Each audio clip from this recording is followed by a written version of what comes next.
Welcome back, everybody. This is Eric here with Iraq Veteran 8888. We got some 2A news for you.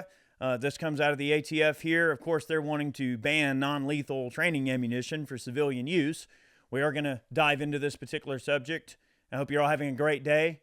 Before we get started, I would like to thank our friends at Argos Ordnance for supporting today's video. Of course, all of the Argos rigs are built by our very own Chad here at Iraq Veteran. Chad really knows what he's doing, and he is the man when it comes to this sort of stuff. So check out the Argos Ordnance A115. We've also got a meltdown video on it that went really well. So check them out, Argos Ordnance, and support Chad in the process too, and as well as the channel here. All right, this is a recoil article that comes from David Lane. I'm just going to go ahead and go down the spicy notes here. Let's see. The ATF is goose-stepping on our rights again.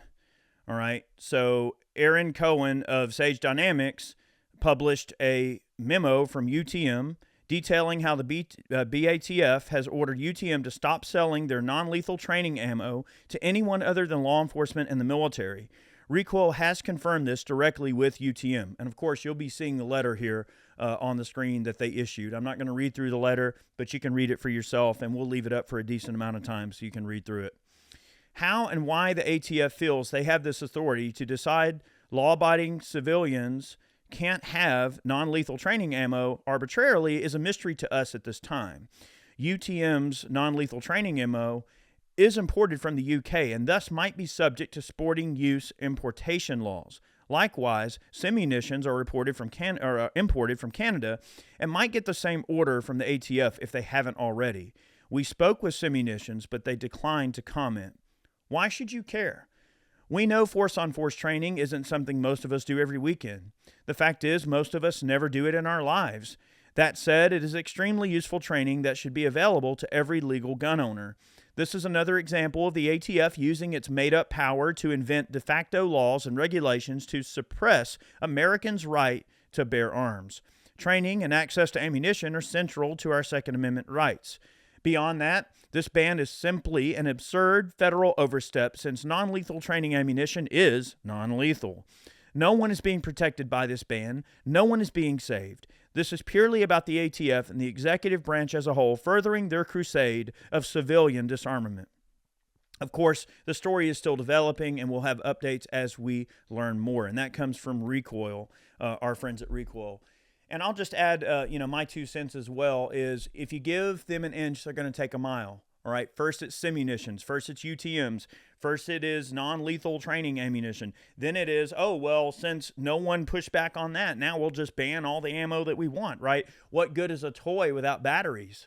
So the Second Amendment is meant to protect your right to bear arms, but also it acknowledges, right, that it is a list of things that the government is not allowed to do. When we look at our constitutional rights, they're not necessarily what grants you some right or privilege or something like that.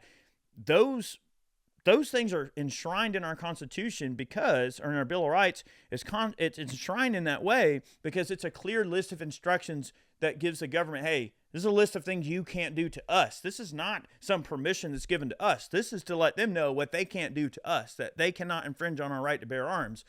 Right? The right to keep and bear arms also means the right to keep and bear ammunition, body armor, all the accessories and accoutrements, right? And in this case, training ammunition, right? I have done a good bit of simunition training in my lifetime, and it is very good training. It does add a certain element of fear to the training. Now, look, getting shot with a simunition is not fun. It hurts, okay? You have to wear neck gaiters. You have to wear eye protection. Some people wear gloves because, trust me, you do not want to get hit by them. They hurt, especially out of a 240 Bravo machine gun running full cyclic rate. Believe me, you hear those things zipping through the air in a training environment, you are going to take that training seriously. You're going to really think about your next move because it could hurt. And that is the whole point of a simunition, is not only to increase the effectiveness of the training, but to add that level of pain and danger into the training so that you actually receive and accept the training in the best way possible. I mean, look, pain reinforces a lot of things, both positive and negative. When you do the right thing and everything comes together and you don't get shot with a simunition, you know you did the right thing, and it really solidifies that training. just like Recoil said, yeah, there's probably a whole group of people that will never experience the ability to go out and do simunitions training. I get that. They're not cheap. Simunitions cost quite a bit of money. You have to have special guns that are set up to fire them in a very specific way. So the fact that the ATF is going after these simunitions and these less than lethal training munitions is a real mystery to me, because for one, you have to have special certification to even be able to, administer the training. You have to have special guns that are set up in a very specific way to be able to run that ammunition. So I just think they're making a molehill into a mountain for no reason. They're doing this just to overstep their boundaries, as they've always done. So as we find out more information on this, we'll share it. But I wanted to put this out there just to show you another example of how the ATF constantly, they are habitual line steppers, and they constantly overstep their boundaries with everything. So keep an eye on this. I mean, look, there's a lot of things that are happening all the time with the Second Amendment and with our rights. And these anti-gunners will stop at nothing to disarm us in every single way they can, even in the case of less than lethal training ammunition. Who would have ever thought that that was something they would go after? But don't give them an inch, because they will take a mile, right? You give them simunitions and you don't complain about that. Next, they're going to go after all your favorite types of ammo you use to actually protect yourself.